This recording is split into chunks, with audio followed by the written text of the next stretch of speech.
Assalamualaikum warahmatullahi wabarakatuh. Innal hamdalillah nahmaduhu wa nasta'inuhu wa nastaghfiruh wa na'udzu billahi min shururi anfusina wa min sayyiati a'malina. May yahdihillahu fala mudilla lahu wa may yudlil fala hadiya lahu. Asyhadu an la ilaha illallah wahdahu la syarika lahu wa asyhadu anna Muhammadan 'abduhu wa rasuluhu alladzi la nabiyya ba'da. Baik, ini judulnya tidak sesuai dengan yang di Rondon ya. Ini saya kasih judul sarapan pagi. Oke. Udah siang ya. Jadi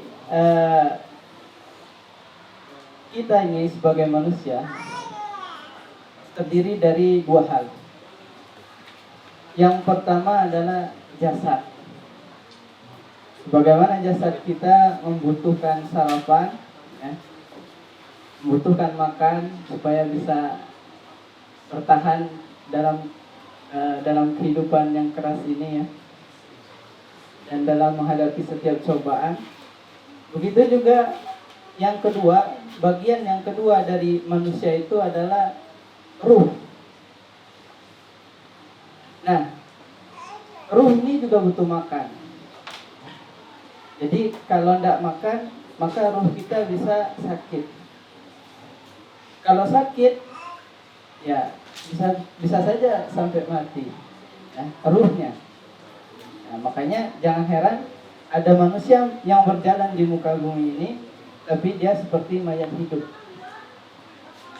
Jadi kenapa saya kasih judul sarapan pagi ya? Mudah-mudahan materi-materi yang sudah dikasih oleh Al-Ustadz Mukhtar dan Al-Ustadz Abdul Azam ya, jadi bisa memberikan ruh makanan untuk jiwa kita. Baik,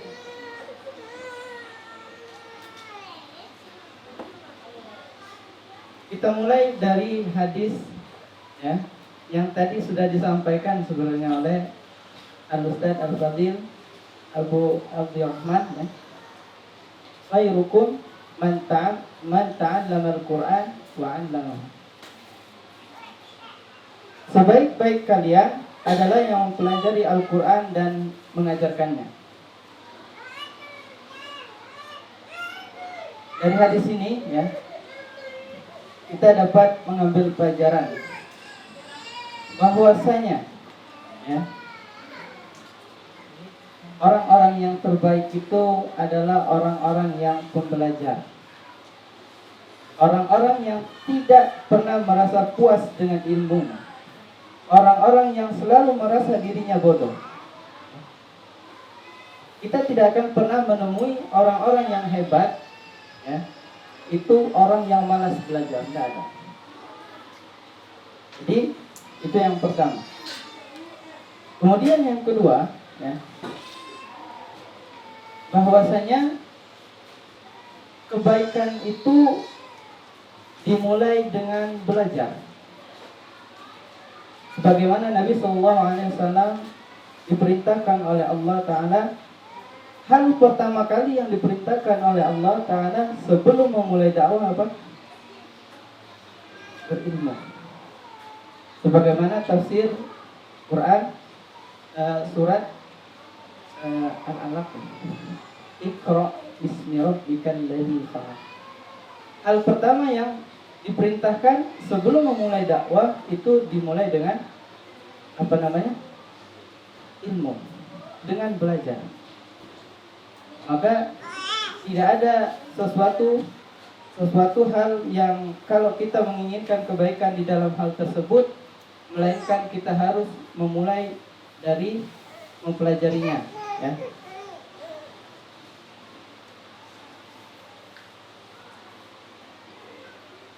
Nah, kemudian yang ketiga ya,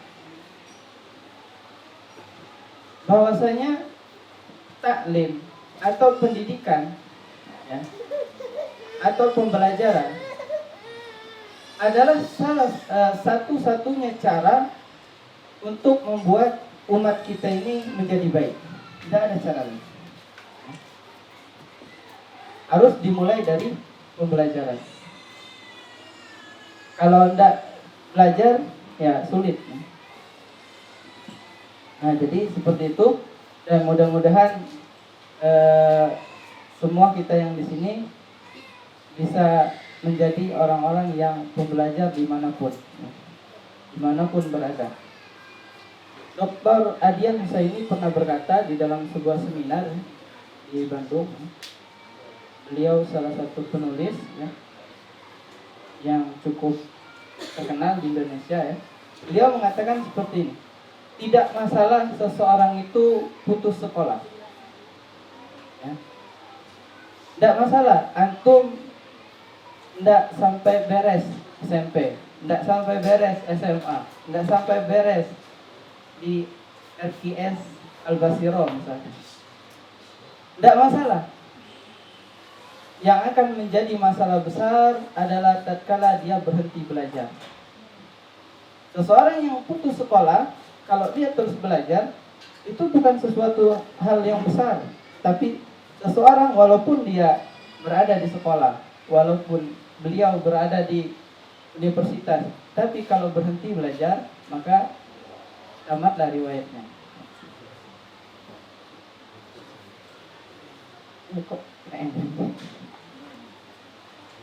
Nah, itu pengantar ya.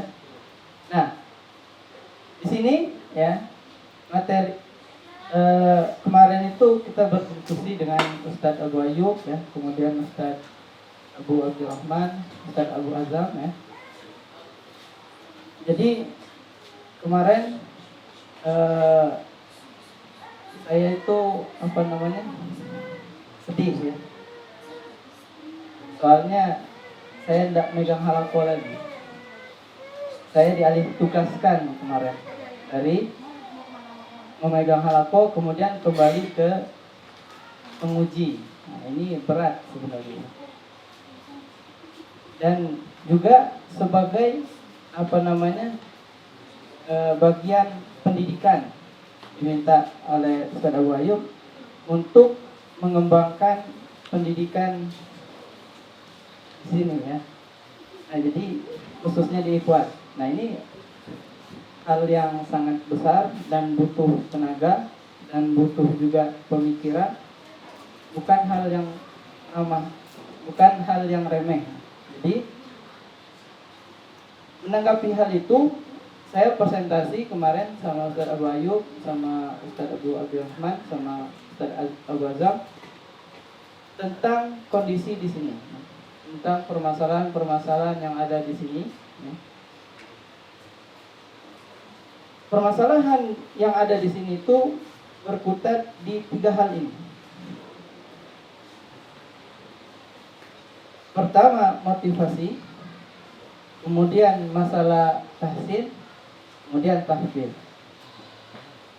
Karena khusus bagian ini ya, bagian pengembangan tahfidzul Quran. Nah, motivasi kita mulai dari yang pertama, motivasi. Sebagaimana yang kita ketahui bahwasanya RKS Al-Basiro ini menerima semua orang yang daftar. Ada enggak yang tertolak? Enggak ada. Kalau yang daftar memenuhi syarat-syaratnya, terus wawancara, semua diterima. Dan ini adalah sebaik-baik madrasah, menerima semua. Ada guru ana dulu di Mahat Al-Imarat tuh, beliau mantan alumni Lipia, edatnya, kemudian melanjutkan ke Sudan. Beliau bilang, Lipia itu bukan menjelekkan ya. Lipia itu jamiah terburuk. Kenapa Ustaz? Kita protes. Iya. Iya. Jadi kenapa Ustaz kok bisa Lipia disebut lembaga terburuk?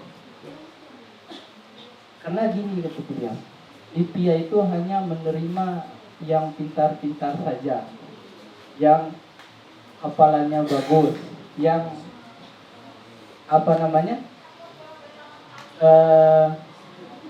yang bahasa Arabnya sudah lancar. Ada enggak di Libya? Tapi ada.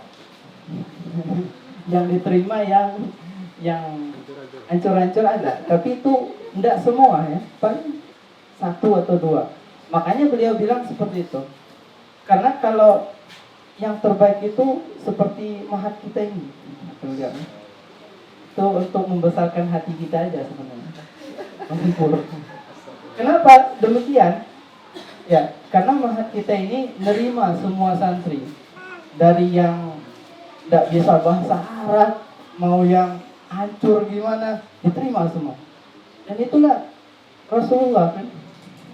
Siapa yang datang sama Rasulullah pasti diajarin. Tidak ada yang tidak. Nah, tapi memang ya seperti itulah Libya, kualitasnya luar biasa.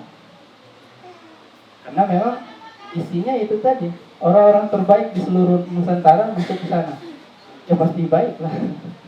Nah, kalau kita kan udah yang diterima siapa aja gitu kan, kemudian latar belakangnya apa aja, tidak peduli kita. Pokoknya yang mau belajar Al-Quran dan Sunnah masuk ke RKS Al-Basiro diterima. Benar nggak? Nah, dan ini baik. Dan hal ini tentu mengakibatkan motivasi siswa atau santri itu berbeda-beda, Ustaz. Tidak sama. Ada yang sini mungkin karena biayanya murah.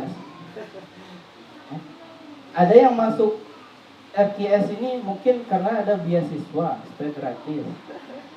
Ada yang datang ke sini karena memang pengen belajar Al-Quran Sunnah, karena tahu kualitasnya memang bagus. Ada. Jadi macam-macam. Nah, tingkat motivasi yang berbeda ini mengakibatkan apa? Mengakibatkan tindakan atau amalan santri. Karena gini, seseorang itu tidak akan melakukan sesuatu tanpa didasari oleh motivasi atau keimanan, kalau dalam bahasa kita. Apa yang mendorong antum masuk sini? Mungkin ada yang bilang, ya tadi, beasiswa. Mungkin ada yang bilang, saya pengen menghafal Al-Quran. Nah, ini yang paling tinggi itu ini. Motivasinya kalau sudah ada yang saya pengen belajar Al-Quran di sini, ya. Saya pengen menghafal Al-Quran. Nah, ini yang sudah bagus motivasinya. Tapi kalau saya di sini karena mama saya nyuruh sini. Udah di rumahnya belum selesai akhlaknya kan, dikasih ke kita lagi kan, masalahnya berat sekali. Nah, jadi dengan motivasi yang berbeda ini, maka sudah menjadi kewajiban kita sebagai guru, sebagai mu'alim, untuk menyamakan. Kalau di sini saya rasa para asatid al-fadil yang dimuliakan oleh Allah Azza wa Jalla, a'udzakumullah jami'an, sudah mengetahui fadilah-fadilah Al-Quran, fadilah-fadilah orang yang menghafal Al-Quran, fadilah-fadilah ilmu. Sehingga kita lihat para asatid, Masya Allah, sampai sekarang masih semangat mendengarkan kan? Karena tahu utamaan dari ilmu. Tapi kan siswa kita tidak tahu. Nah, maka fungsi dari kita sebagai guru di sini, yang pertama ya adalah memotivasi siswa, menanamkan keimanan kepada mereka. Karena mulainya dari sini. Ya. Di dalam sekolah pemikiran Islam dulu, ya, saya pernah ikut di Bandung. Itu disampaikan oleh Dr. Wendy Zalman. Beliau aktif di INSIS. INSIS itu kumpulan para ilmuwan se-Bandung yang saling bergabung, tapi dalam konteks pemikiran Islam. Ada di sana ilmuwan-ilmuwan, fisikawan, ada arsitek, banyak macam-macam di sana. Nah, beliau mengatakan, ya, kalau ingin merubah seseorang, maka harus bisa merubah keyakinannya dulu. Ya. Kalau kita ingin merubah seseorang, maka harus dimulai dari mengubah keyakinannya atau sudut pandangnya, atau istilahnya mungkin world view kalau istilah lainnya. Nah, jadi rubah dulu cara pandangnya. Nah, selama ini santri-santri kita mungkin cara pandang tentang Al-Qur'annya, apain sih capek-capek, ngapain capek-capek, apa sih gunanya saya belajar ini? Mungkin mereka nggak tahu. Terus juga karena memang tidak dididik keluarga mungkin. Ya, bagi yang sudah dididik dari keluarganya, ditambah dengan motivasi kita, maka akan semakin kuat itu. Nah, jadi kalau sudah berubah, ya, sudah berubah pemahaman mereka terhadap Al-Quran, sudah berubah pemahaman mereka terhadap Sunnah, sudah berubah keyakinan mereka terhadap ilmu, maka enak. Ada yang bermasalah, pastikan dulu akar permasalahannya di mana. Yang pertama, cek dulu motivasi dia ini kenapa dia seperti ini. Nah, saya kemarin mengusulkan kepada lembaga, ya, supaya diadakan daurah. Bukan daurah ini ya sebenarnya. Saya mengharap supaya di dalam daurah itu, ya, membuka mindset atau membuka cara pandang santri tentang ilmu, tentang Al-Quran, tentang fadilah-fadilah, ya.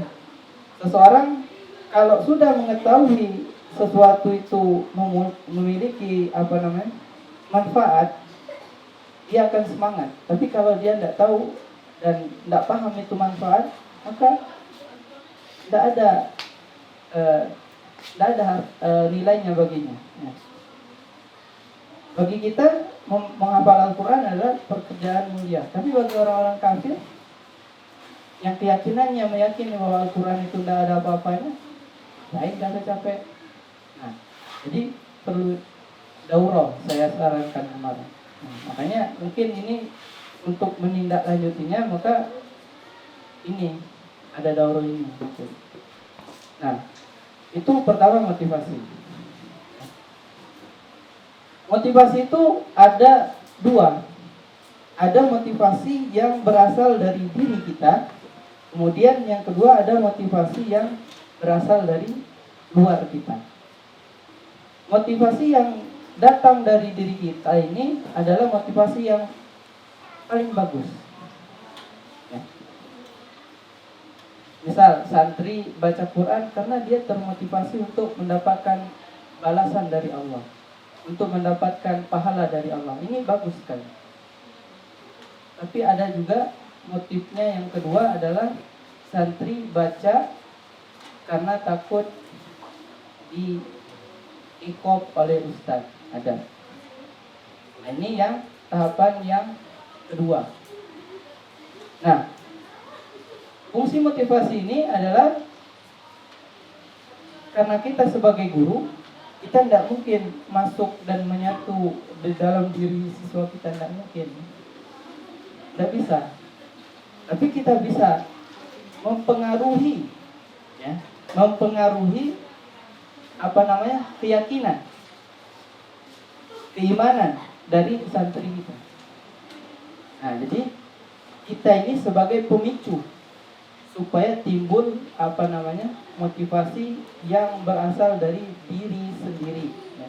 Yang benar-benar sesadar-sadarnya santri itu melakukan kegiatan-kegiatan itu karena mereka butuh, karena mereka memang harus, tapi dari diri mereka, bukan karena paksaan kita lagi.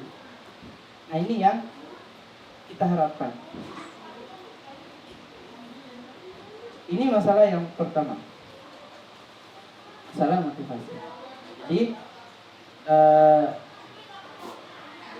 kalau di beberapa di beberapa lembaga itu, di rumah-rumah Quran yang lain, dan ini baik ya, mungkin bisa diterapkan buat kita yang megang halaqah.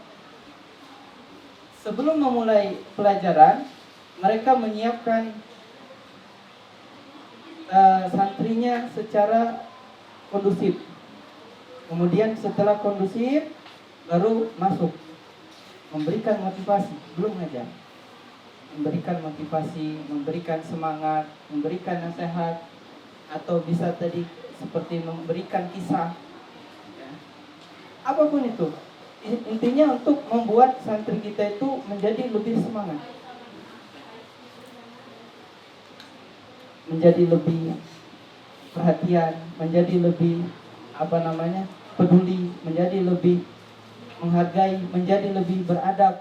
Ke depan ya, ada program yang khusus ya, kita bahas benar-benar ya, kita diskusikan benar-benar gimana sih ini cara ngatasin masalah ini.